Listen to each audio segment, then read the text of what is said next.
Hi, this is Ren. This is Casey. And this is All Walks of Film and Sometimes TV. So we just finished American Horror Story Cult, which was Ryan Murphy's answer to the 2016 election. Because the world really needed to hear, his special brand of commentary on just what happened. Yeah, which I know that it was, trying to be scary, but it wound up being one of the funniest things that I saw all year. And not intentionally. No. Because I legitimately think that for a lot of it, they really were trying to get at serious issues, but I was watching it just laughing my ass off. Well, and it was really biased and really politically ignorant in that, a lot of the issues that they were attempting to talk about, it's dude, you literally don't know what you're talking about at all. And to be fair to the show, the season is not Donald Trump versus Hillary in a more, literal or allegorical sense. It's about, now that Donald Trump is president, what is the influence that he is going to have? How are his followers going to behave, and how are they going to end up being even worse than he is? Yeah, and so the show centers around this cult leader named Kai who does this little thing with his pinky, this pinky promise thing, and then he somehow is able to manipulate him through that. It never was really explained, and I find it very hard to believe that people would just kind of follow him, because the show doesn't give you enough evidence other than the fact that there has to be something supernatural about it, even though they're not saying there. It actually literally never occurred to me that there was a supernatural element this season. I don't think they were trying to. I'm just saying, the only way that it makes sense is if there is, especially, later on when people who are completely outside of the political spectrum for him are, following him. Well, that's what a lot of the show was specifically trying to talk about, was the show was basically sparing anybody who wasn't a staunch Hillary Clinton supporter.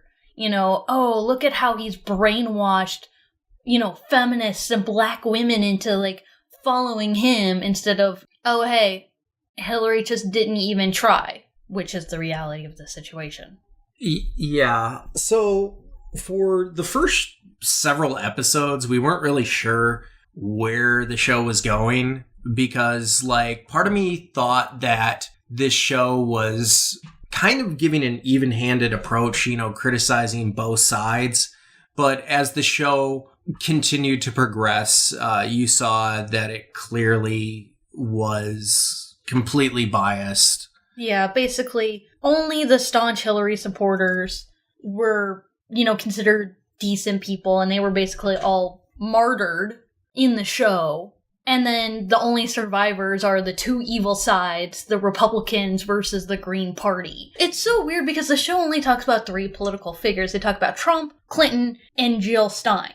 And out of those three, there's only one person whose actual policies they ever discuss, and that's Jill Stein's. And they're pointing out, her good policies. They're not making fun of her for being an anti-vaxxer, because it's not true. They're not talking about how she's into, crystal healing, because that's not true either. She's talking about, the Green New Deal, good stuff that actually makes a difference. But even still, in the context of the show, the setup is still the Donald Trump cult indoctrinating everyone into following him, which doesn't make any sense because, first of all, Donald Trump did not win by a popular vote. And also, since the election, his approval ratings have gone down at least 10% in every single one of the 50 states of the United States. And at its worst, it's gone down 30%. There's literally not any place where he's more popular now than when he was elected. So this whole idea of, the Republican indoctrination doesn't actually make sense the way they're trying to present it. But then they're still trying to attack, anyone who's, an independent, who's into third parties, who is into Green parties, anyone who is not, staunch DNC supporter. Because at the end of the episode, or the end of the season, you have the Jill Stein supporter suddenly saying Hillaryisms, as you would, oh, well, I'm a woman, and what, you're just intimidated by strong women, and, you know, to take down a bad man, it takes a nasty woman, and, you know, all this stupid stuff. But then it turns out that, no, she's a part of the cult too, with her green cloak, and she was just, you know, she was a wolf in sheep's clothing in a proverbial sense of like, oh, she's a third-party member in a Democrat's clothing. You know, it's so ridiculous how they're trying to, you know, attack the people who are too progressive for the Democratic Party. Well, and it's also getting into this idea that I think that both sides had, which was, you know, both sides angled themselves as is like the female supremacists and the male supremacists. Oh, yeah, there was definitely that. Like, the whole thing with Scum, the Society for Cutting Up Men. Yeah. What did TURD stand for again? Oh, I don't remember. It was stupid. It was based on the real woman, you know, the woman who shot Andy Warhol, played by Lena Dunham, terribly. Oh, and, like, hysterically bad. That was easily the worst episode of the entire season because it was just like, dude, no one's taking your shit seriously. Just stop it. Lena Dunham is an interesting figure, mainly because she is one of the rare people that manages to piss off people on both sides. Yeah, but she's also really not interesting in that she's only even halfway decent when she's playing herself. She doesn't have any range outside of playing herself. Yeah, I saw Tiny Furniture like way back when that came out, and I kind of like that movie, and I kind of like Girls, but, you know, the more and more that I learned about her as a person, the less interested I was in supporting anything that she did. Mm-hmm. So naturally, she's on Ryan Murphy's show. Same with, I think her name is Emma Roberts, who... Oh, God, yeah. Well, at least she wasn't on this season. Well, yeah. It had the good sense to kick her off the show. I did think it was interesting that she was in a scene with Kai, played by, what's the actor? Evan Peters? Yeah. Because the domestic violence case, you know, had those two involved. And I wouldn't say it is a rare situation, but in a rare celebrity situation, it was the woman who committed the act of violence against the guy. It's not rare. It's just, it's rare that we ever hear about it. It's rare that it's ever talked about because it's just not viewed as much of a problem. Well, yeah, I mean, I've seen in public people cheering on, like, when a woman slaps a guy, but, you know, you flip the situation and, like, that guy will be on the floor in 0.2 seconds. Yep. Besides those elements, the show was fucking all over the place. They didn't know what they were trying to say, and they didn't know how to say it.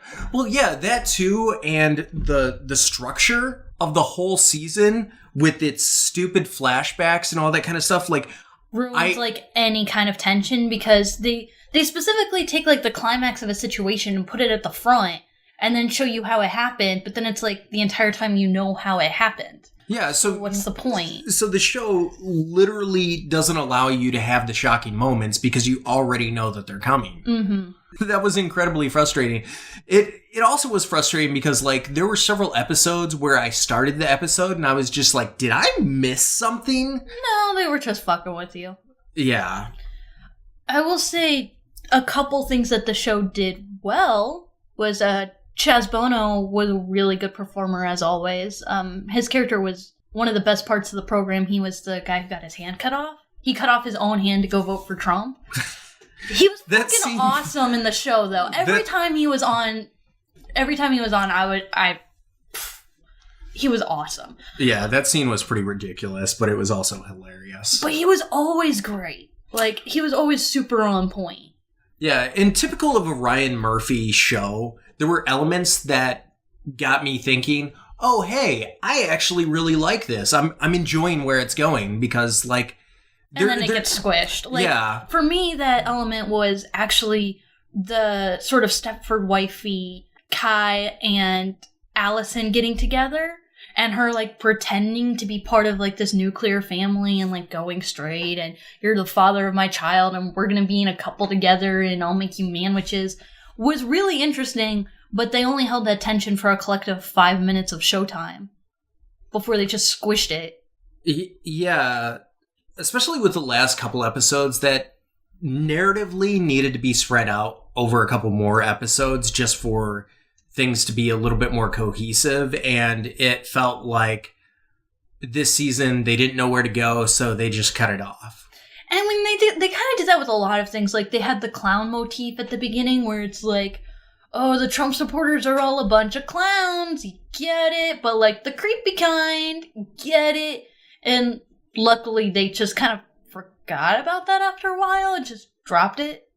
Yeah, well, there was also like the whole thing with like holes and bees that didn't go anywhere. Yeah, it's just because tryptophobia, I think is what it's called, is super popular and trendy right now, so they had to fit it in the program somewhere. Well, also I heard that on, I think it was the Ellen show, that Sarah Paulson said that all of the phobias that are in the show are actual fears that she has. But they don't do anything with it. So what? Yeah. Typical of American Horror Story, they don't know how to wrap things up. They don't know how to tell a coherent story. And while sometimes there are good elements, like, you know, with Hotel, there was the whole thing with Elizabeth Taylor. Yeah. You know, everything else was just kind of like, meh.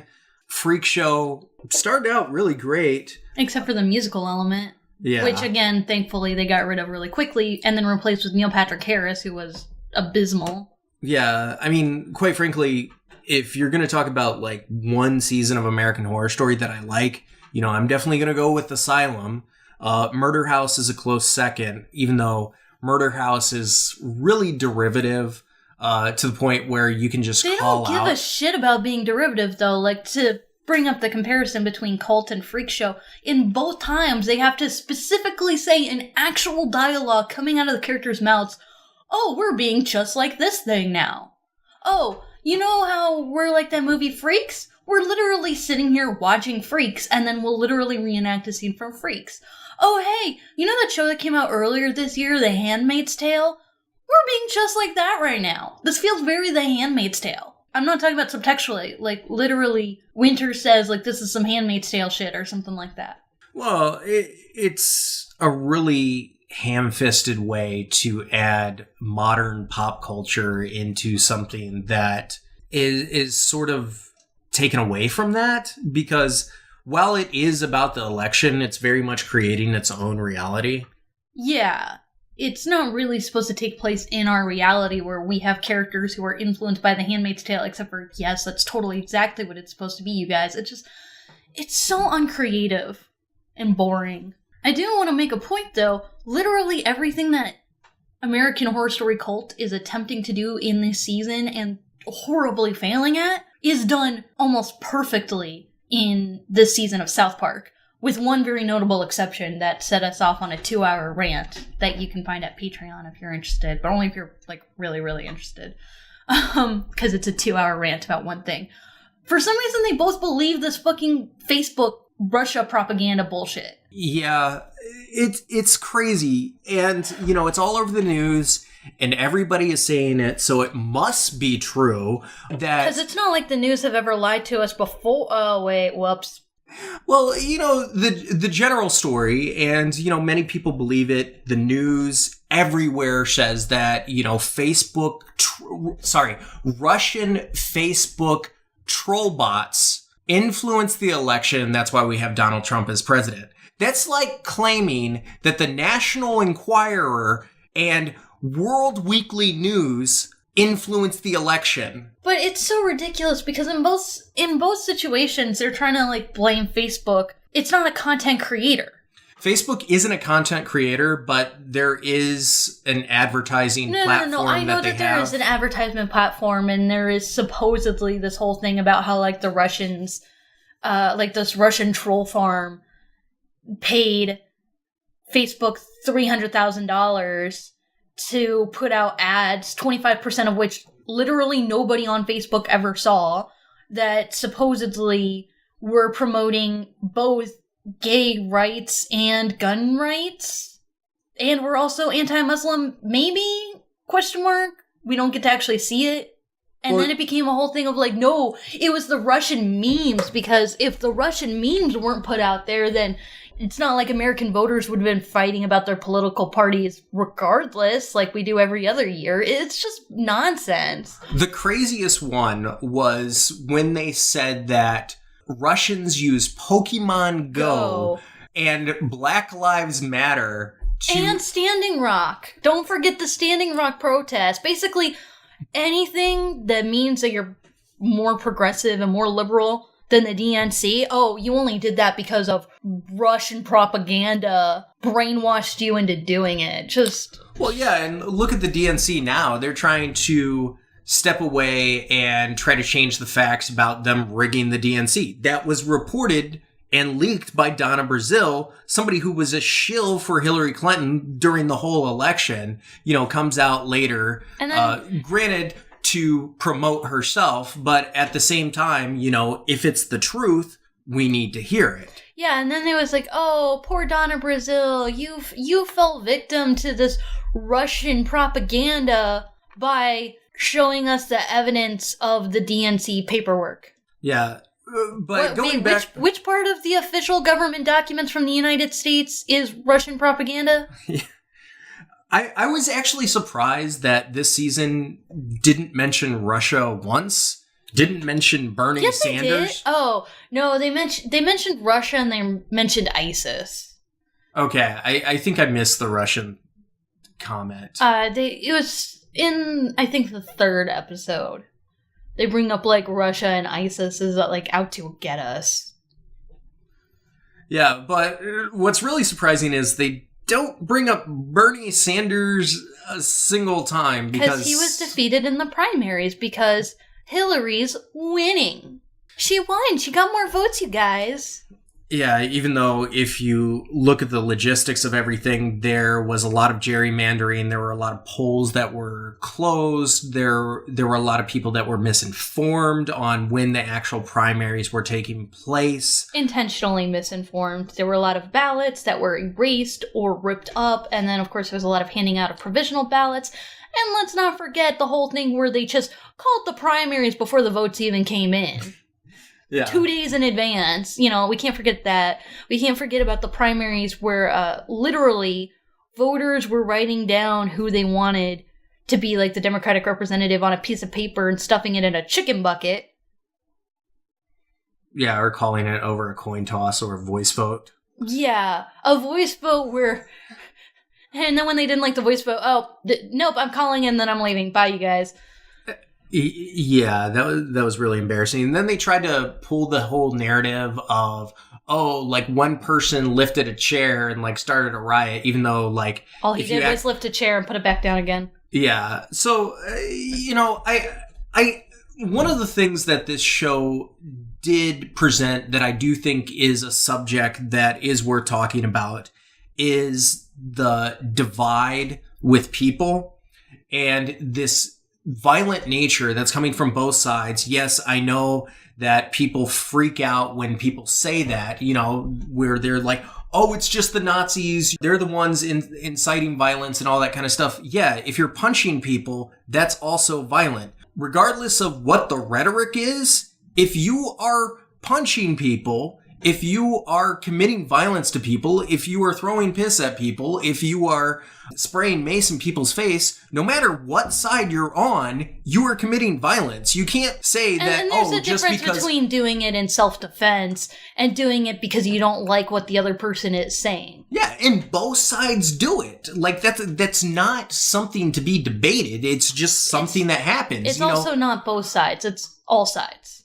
True. There have even been a handful of, like, Bernie Sanders supporters who have reacted violently, and every single time that's happened, Bernie has come out and publicly said, I don't support these actions. Please don't do this. Yeah, and also to be fair, because let's face it, our president wasn't fair, I want to clarify on this one point. Yes, when the Charlottesville attack happened, Trump had that speech that everybody freaked out about, about violence being on both sides, when he clearly should have stated that there was a tragedy and condemned white supremacy in that whole part. But instead, he tried to be bipartisan in an issue that clearly needed to have a side, to speak out about the actual violence going on. Absolutely. And if there was more narrative in the show about that, it could have been more interesting, or at least like more, I mean, it could have actually had more reason to exist. As it is, like, it's a show where I was watching it and I'm like, you're not saying anything. You're just yelling into the abyss about how unhappy you are. Big whoop. You're not doing anything to inform people or challenge people or make people think. Well, and the problem, like, you're not doing anything. And the big problem is most of the media is doing that. You flip on Bill Maher and he's gone into Hillary Clinton la la land. You flip on Fox News and they're fucking sucking Trump off literally everything he says. They're just like, oh yeah, you know, blah, blah, blah, triggered liberals, you know, and I'm just looking at both sides just going like, what the fuck are people smoking? And again, I have to make this point. South Park is doing this much better.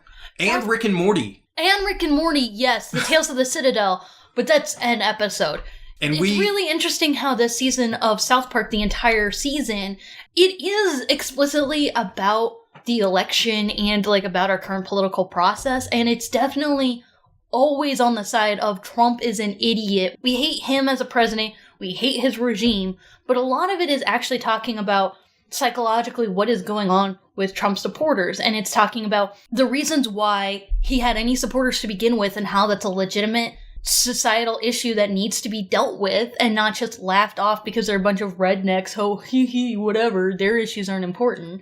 And also talking about, very specifically, why there are the Trump supporters who they're falling out of interest with Trump. You know, oh, he said all these things and I really appreciated it, but now he's becoming ridiculous and I don't like anything he's doing and I don't support him anymore.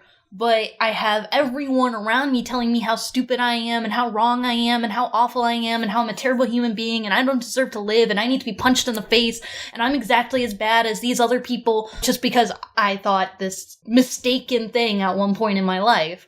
And how this is making the few remaining Trump supporters so much worse. Like how it's perpetuating this horrible cyclical nature. Well, it's the self-fulfilling prophecy. If you place a label on people and put them into that label and don't let them have a debate or anything like that, there are going to be some people that, you know, will become everything that you are claiming that they are, which unfortunately leads to tragedy. And I think that this could have been an opportunity for Ryan Murphy to really get into that, but he was so concerned with shock value and, you know, really crass, basic political humor that was really obvious. Well, the problem is that I don't feel like Ryan Murphy had anything to say. It didn't feel like he had any deep understanding of what was going on. It didn't seem like he was even paying that much attention to the political process besides just, oh my god, Donald Trump is so evil, you guys. Like, well, no shit, Sherlock. What else is new? Yeah. He didn't have anything of interest or of note or of worth to say other than just, this is bad, you guys. Great. Thanks. We really needed your entire season to tell us that. Yeah, and I will say that I was a little interested when they got into some of the history of cults and all that kind of stuff. Like, you know, the first time they did it with the whole Scum Society and the Andy Warhol thing and literally saying that, feminist serial killers were the Zodiac Killer. Yeah. Oh, yeah. Like that was laughably I mean, that was just laughably bad, but I did think the production design and the themes and visuals for when they did the flashbacks on Jim Jones and Helter Skelter were really good. Honestly, the one thing that's still keeping American Horror Story is when they're allowed to do whatever they want and aren't under the direction of make it exactly like this one thing. The art on American Horror Story is always amazing. And even though I groaned and was super annoyed that American Horror Story Hotel was just The Shining visually, well, they did a really good job at making it be exactly like The Shining. Yeah, and I will say, like, out of the other seasons, like, probably the two worst when it comes to production design are Coven, Roanoke, and this season. I really like the clown masks, though. I mean, everything with the commentary was ridiculous, but the actual masks are super cool. And the Twisty comics are really awesome. Oh my and God. everything in all of the flashbacks were really well done. And all the makeup to make Evan Peters look like all these different serial killers was really, really, really well done. Like, especially the makeup to make him look like Jim Jones was insane. And that was really, really good crap. Like, that was really good work. Yeah, and Jim Jones is like a bigger guy, and they made managed him look like yeah, it. and they managed to get like a fat suit on him that looked realistic and they plausible. put a lot of fat on his face and like changed the way like his facial structure looked, and it looked real. It looked like Evan Peters looked like Jim Jones. And like watching those parts, it was kind of like, man, I really wish this show was just kind of a collection of like historical cults, because like that was something really good. Yeah, but we have Mindhunter for that, and it's doing that better, so. And we are actually getting TV shows about Jim Jones, which I think Jake Gyllenhaal is playing. Mm-hmm. And we're also getting a Waco TV series, which that should be really interesting too. That's going to be hard for me to watch. That's a really heartbreaking story. I mean, I lived in Waco for a time, and I know a lot about the area where that was happening, and a lot of my friends were actually around when that happened, like directly affected by it, so that's going to be a hard one to watch, but you know. I'm sure that you'll provide input that would be very insightful. Well, I wasn't there. I don't know. But you know, being around that, I think will provide some insight that people that aren't from the area wouldn't know, so I'll be interested to hear your input on that. So this season was all over the place, but somehow more coherent than the past couple seasons at the same time. I honestly, even though I didn't even bother to finish it, I still kind of like Roanoke more than I like Cult. I think Roanoke is definitely the worst. I think Roanoke had more to say than Cult. Yeah, even though, like, unfortunately, nothing lived up to the potential of that first episode. Nothing did. Absolutely. I'm not saying Roanoke is good on its own, but I'm saying in comparison, I feel like it had more substance to it. I don't know. I disagree. I think this season had some very interesting points to make, but there wasn't a through line. Like what, though? Talking about like racial divides, mainly what I was talking about with showing how both sides are kind of blinded by their own bigotry. I was getting really annoyed with like this continuous sort of jab throughout the whole program, and people are going to be like, well, Ryan Murphy's gay, he can do this. But this whole thing about like how all these like really macho male supremacist dudes are all gay, and like gay shaming them, it's just like, dude, no, that's still fucked up. Don't gay shame anyone. Also, he seems to have a very homophobic, which I know is weird to say, but a very homophobic view on gay people as parents. Yeah, I mean, we get almost no decent examples of lesbian parents on television. Like, the last decent lesbian parents we had were on Grey's Anatomy, and that's pretty much it, you know. At least with Modern Family, we also have like a set of gay parents who are decent parents, kind of sometimes. Yeah, Lily kind of grew up to be a little monster, but you know. To be fair, there are a lot of TV shows on right now, so I mean, there might be a show with good lesbian parents that I haven't watched, but it's not like a mainstream idea. Even though, like, we're getting to a point where, like, gay and lesbian couples are more prevalent, the idea of them being decent parents is still fairly rare. So then when you see a program like this where it's like, oh, they're shitty parents, but essentially because they're gay, is really crappy. Well, it's hard to watch a show where they're good parents at all. That's true. I mean, like, even on Glee, Rachel had gay dads, and it was kind of a thing of, like, where are they ever? Yeah. Like, literally ever. I will say we are watching This Is Us right now, and if you want an example of good parents, watch that show, because the parents are really good parents. They have a lot of flaws, but they still are great parents. Mm-hmm. And, like, throughout multiple generations and multiple different families, not just, like, we're talking about two characters specifically. Yeah, that was a very surprising show for me because I was not into watching a network TV show. And it just kind of blew me away the first episode that I saw. Yeah, and it's always lived up to that. Yeah, the writing's great, the acting's great. It is. There haven't really been any like lackluster episodes either. Yeah, like every time I want to be angry at the show pulls me back. Yeah. Too.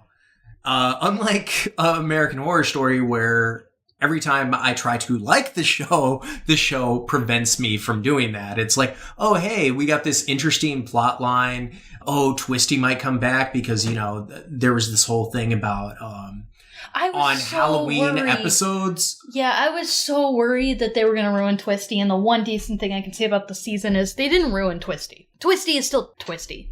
Yeah, Twisty They didn't do anything with it, so Twisty is good. By far the most interesting character creation that I think they've ever come up with. But won't do anything with. I mean, even when he was on the show, they were just redoing scenes that he did on Freak Show. Yeah. They didn't do anything new. They just didn't do anything terrible. So, okay. So, overall, I was hoping that the show would have some coherence, and while it, to me, had a lot more coherence than several seasons, it was a little lackluster in the end, which is something that Ryan Murphy just has an issue with. He doesn't know how to end things unless it's literally based on history. Honestly, after seeing The People vs. OJ, and you saw some of, what was it, Feud? I haven't seen any of it, but I want to. Okay, but like, after hearing about that and, watching The People vs. OJ, I think he needs to stick to historical adaptations. I feel that he has a real strength there. Where he doesn't is original content. Yeah. And it almost always seems to end with a shootout. Yeah, and that's just not interesting, especially like on Freak Show where it's like, dude, out of anything you could have done creatively, that's what you went with? Well, why? Ever since Freak Show, there was the shootout in Freak Show, and then Hotel at the end, there's a shootout. I don't know how Roanoke ends because I didn't finish it, but then you go to this one and there's a whole like shootout in the compound and all that kind of stuff, which I was kind of disappointed with just because the premise of the Night of 1,000 Tates sounded really ballsy, and part of me was like, is this show actually going to do it? It's the last episode. No, of course not.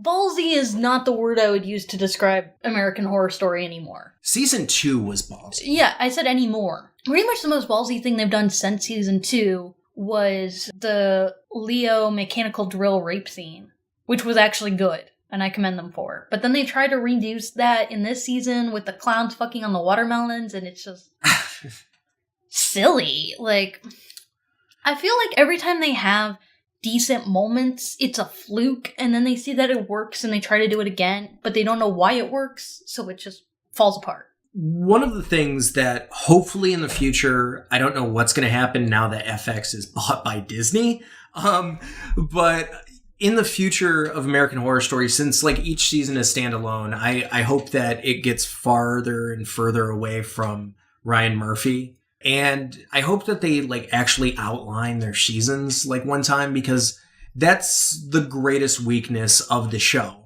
The seasons don't seem to be outlined. They just seem to veer off in whatever direction they decide on that day. Yeah. And that may not be true, but that's what it feels like. Yeah, I think the show would benefit from more cohesion, and since it is an anthology show, there is an opportunity for this show to get better next season. I don't know if they're going to try to tie all the seasons together. Again. I've heard rumors about that, but I don't know. It doesn't interest me anymore, because more than half of it's terrible.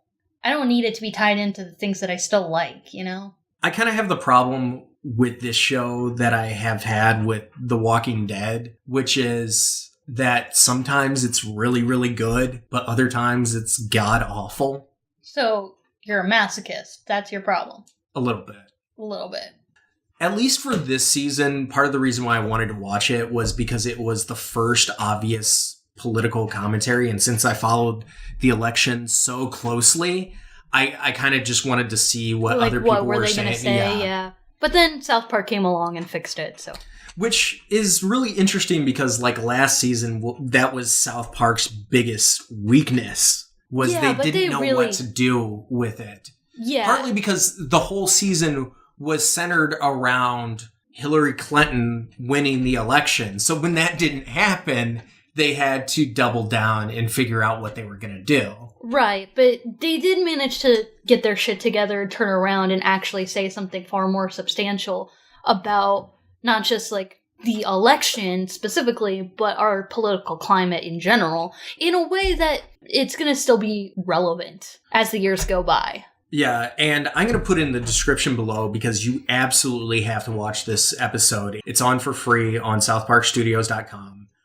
The episode Double Down. You have to watch that episode. It's fantastic.